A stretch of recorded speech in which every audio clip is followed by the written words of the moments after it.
Hi, I'm Shanna. Welcome to Whimsical Flowers Mug Rugs in the Hoop Embroidery Projects. I'm going to show you how to create a very fast, fun, and easy in the hoop embroidery project, suitable even for a beginner. We'll go step by step through the process, and by the end, you'll have a finished project. These designs were created to use the Rose of Sharon appliques in the second quarter Aero Elevate Box Club, featuring the AccuQuilt die-cut appliques. There are 3 different designs of my whimsical flowers, and these are variations of design 1. These are variations of design 2. And this is design 3. We'll be stitching that out in this class. We'll be making a 4.5-inch mug rug. This is great to use up scraps of fabric and just do a nice, fun, easy project.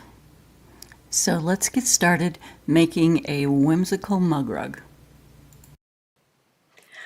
These are the supplies we're going to need for our in the hoop 4.5-inch mug rug.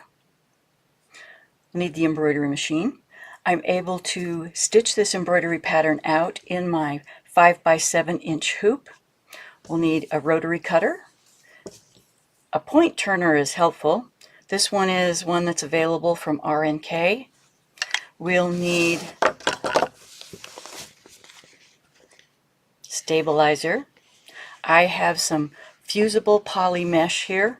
Poly mesh is my favorite when I'm doing an in the hoop mug rug type project. And then we're going to need 3 squares of 5.5-inch fabric. Then I took 2 of my squares and folded them in half, pressed them, and these are going to become the envelope back for the mug rug.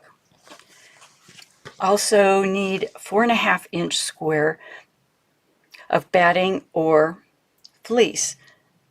I'm using a fusible fleece, so it will fit something like this, plus some embroidery thread and the applique. This is the same size applique that we received in our Q2 box.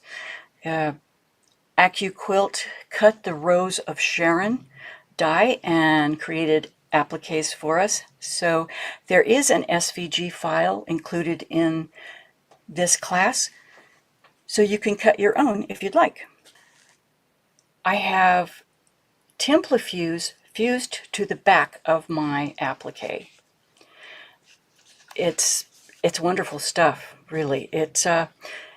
You can barely see that it's there. It's just a little shinier than the other side of the fabric. I pick up the applique sometimes and don't even realize that I have fused the stuff on the back. And it's a very easy process. The Templafuse is a product sold by So Steady. There was also a piece of Templafuse in the Q2 box. And it looks something like this. So it has a fusible web on one side and slippery paper on the back. So that's how you can tell which side you need to fuse to your fabric. And to do that, just take your fabric, put the wrong side down on the fusible part of the Templafuse, and usually making a cut so that the Templafuse doesn't overhang any of my fabric, because I don't want to end up with that on my ironing board. But then I just simply iron, press this piece. I press it from both sides, from the top, from the bottom, and then I put it into my fabric cutter, which is a Brothers Scan and Cut. Absolutely love that. I can make multiple appliques at the same time, and I have the backing already on them, so no mess, no fuss. It just works beautifully. If you're new to embroidery, let's talk about the stabilizer for a minute. You can use many types of stabilizer with this project. I just prefer the poly mesh because it's probably the most fabric-like material that I know about. And the industry is moving toward making most of the stabilizers fusible, and this is a fusible stabilizer, and you can tell because it has just a little bit of sheen on one side. So this is a poly mesh without the fusible, and then this is the poly mesh. Well, it doesn't really show well on camera, so sorry about that, but you have to just take my word that the fusible poly mesh just has a little bit of a gloss on one side, kind of like my applique. With the embroidery hoop up, and I've loosened this a bit, I'm going to put my poly mesh stabilizer with fusible side up and place this insert inside the hoop. It's not tightened down at this point, but I want to get as much of the stabilizer out of the hoop as possible. And what I want to end up with is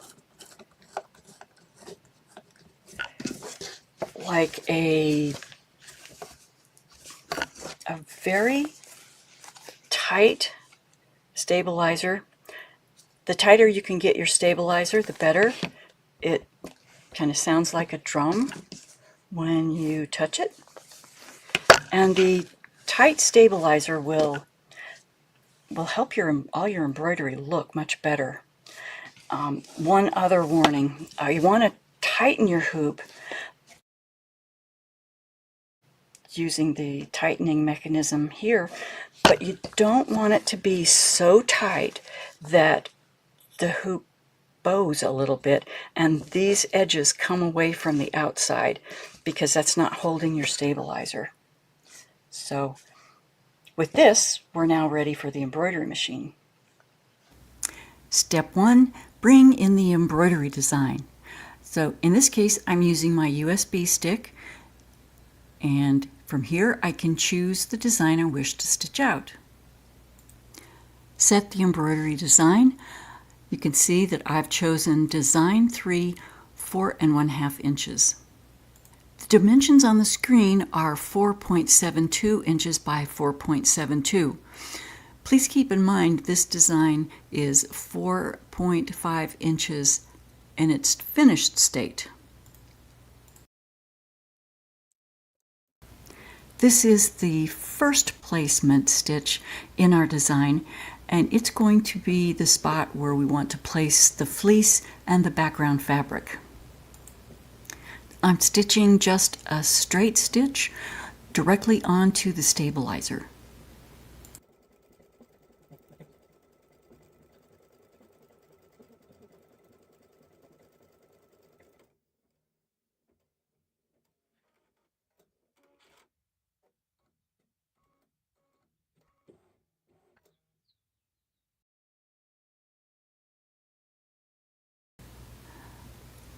And when the machine stops, I will carefully lay on my layer of fusible fleece with the fusible portion facing up. Then carefully lay on the background piece of fabric. This is one of your 5.5 inch squares. Just layer that right on top of the fusible fleece and we'll stitch it down in the next step. I've added some colorful tape here to hold the fleece and the fabric square to the stabilizer in preparation for the next step. That is tack down stitches to secure the background fabric and fleece so that we can add the applique. This is Pink Perfection tape, also made by RNK. You can use any brand of tape that you prefer. This pink tape really has the consistency almost of painter's tape, so it's whatever you'd like to use. For demonstration purposes, I'm only using one color of thread here, but when you do your project, it'll be much nicer if your thread matches the background fabric for these steps.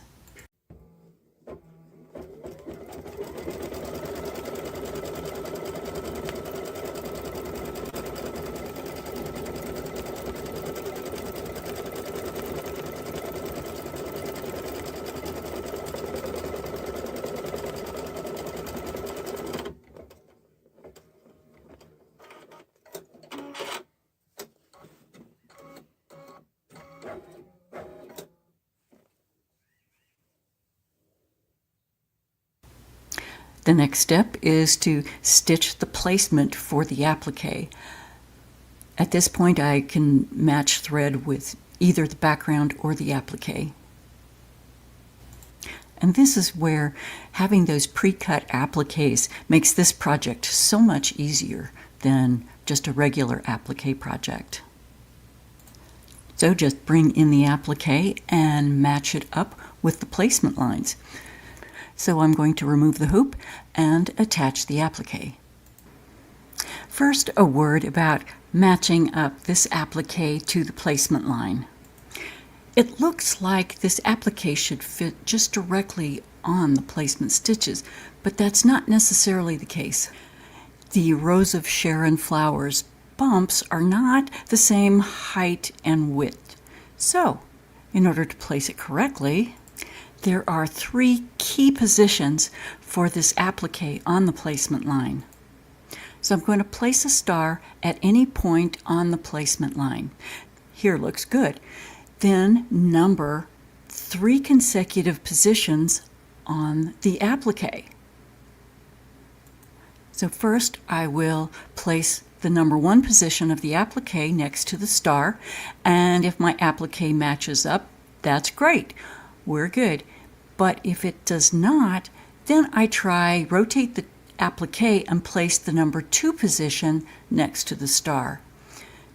So basically I'm saying there are 3 different positions that you can position this applique, and one of them will work much better than the other 2.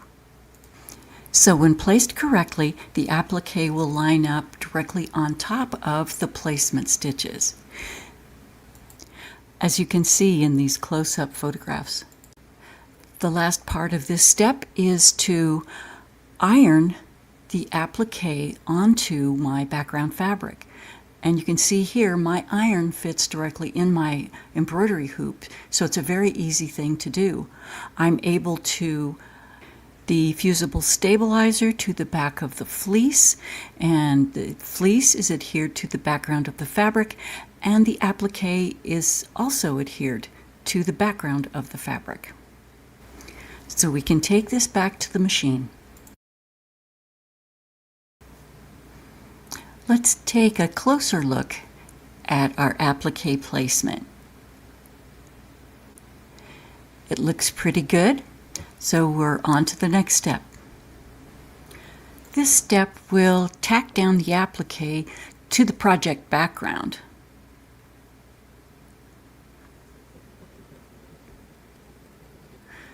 So this row of stitching stitch just inside the applique and will be covered by the fancy embroidery stitches in the next step.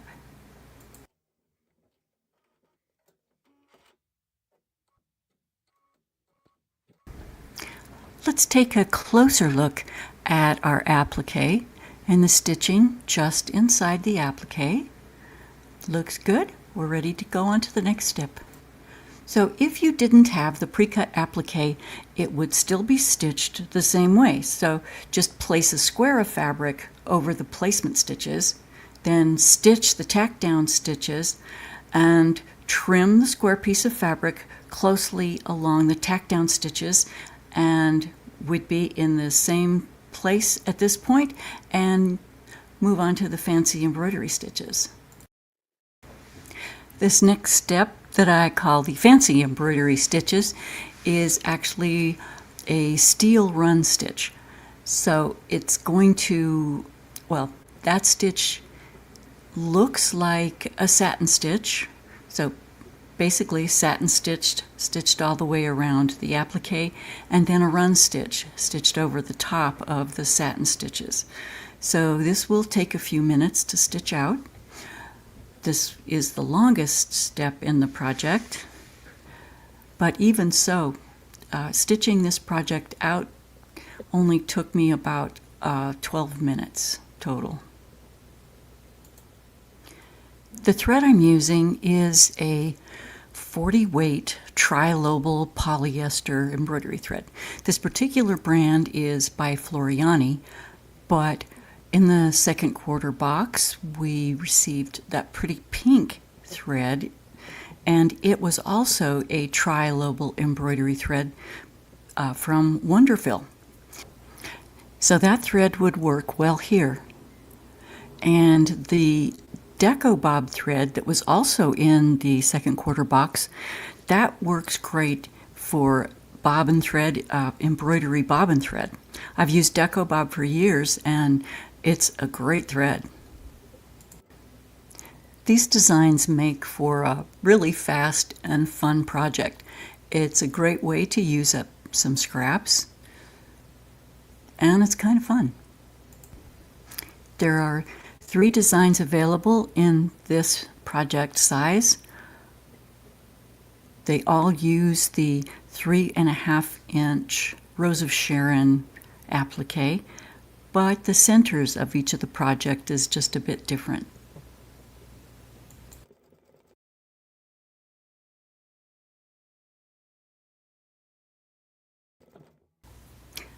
Let's take a little closer look of what we have so far.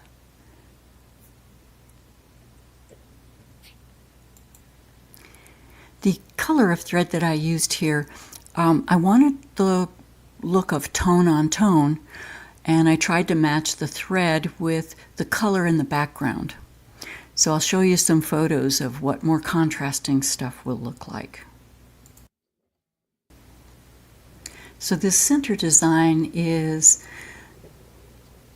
going to be a double stitched design. That is, it's going to start at the center and stitched to the outside, and then it's going to come back on previous stitches and stitch back to the center. And this design is just a shape I liked. It is actually the shape of what a Spinifex number 3 template would look like if we embroidered the outside of an 8-point ruler quilted design and then did a ripple stitch toward the center.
The next step in this design is to stitch an echo stitch about a 1/2 inch away from the current design. Unfortunately, I forgot to film that, so you'll just have to take my word or stitch out the project.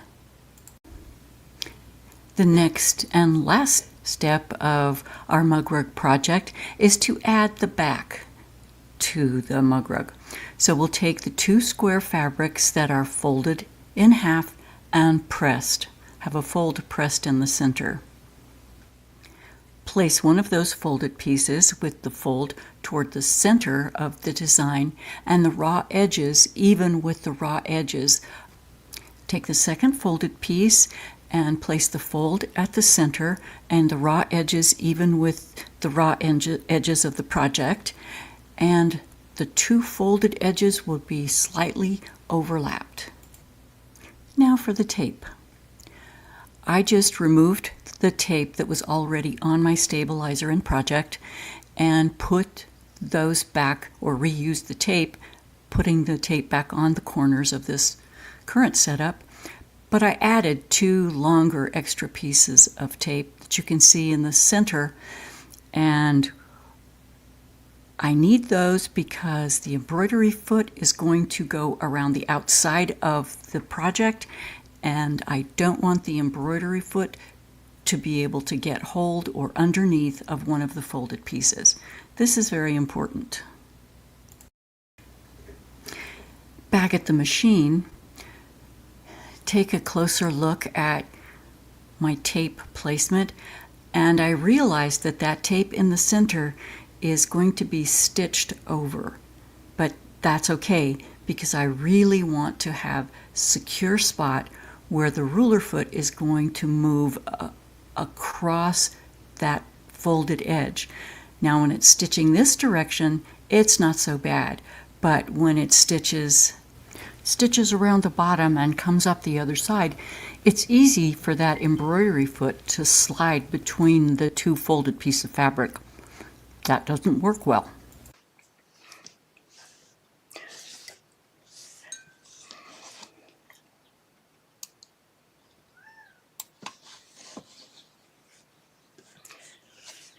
This is the finished embroidery. So all we have to do now is take it out of the hoop, trim it down, and turn it inside out.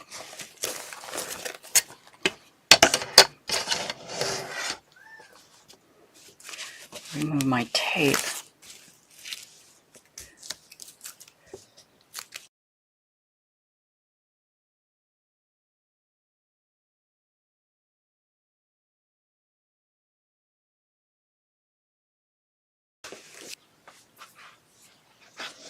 Then I'm going to trim the seam allowances down to 1/4 inch. So I like to do that with just my just a little bit larger square ruler, so I can put the 1/4 inch mark here and here, and then just trim both sides at the same time. Then turn my project around, line up my 1/4 inch here and here, and go ahead and trim this down.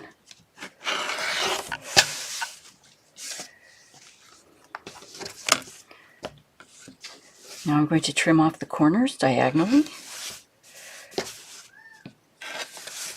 This is much easier to turn with a smaller seam allowance, less fabric in the corners.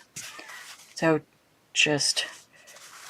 I have the 2 envelopes, one kind of overlapping the other.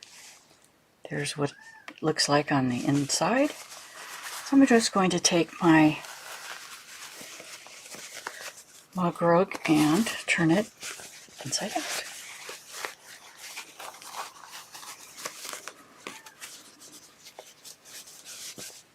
This is where my point turner comes in. I put the larger end inside the project and run it along all the seam allowances.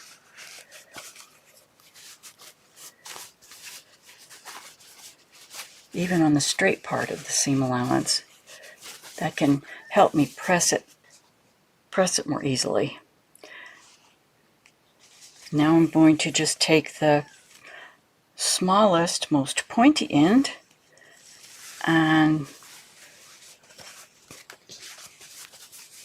just make sure the corners are turned.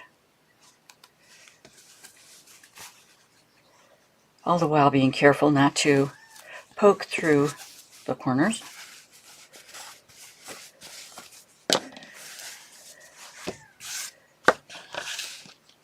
And there is my 4.5-inch mug rug. I'll take it to the iron to press, and even though I've got a darker color of thread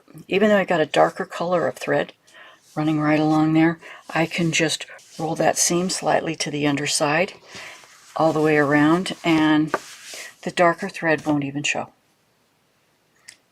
Be right back. So these are the two projects that were stitched out in this class. I wanted to stitch the darker one so you could see more contrast. And this is an earlier edition. Again, different color, different contrast. And these are just some of the variations I've played with. Color, size, and the embroidery patterns. So I hope you enjoyed an easy, fast, and fun embroidery project. Thank you.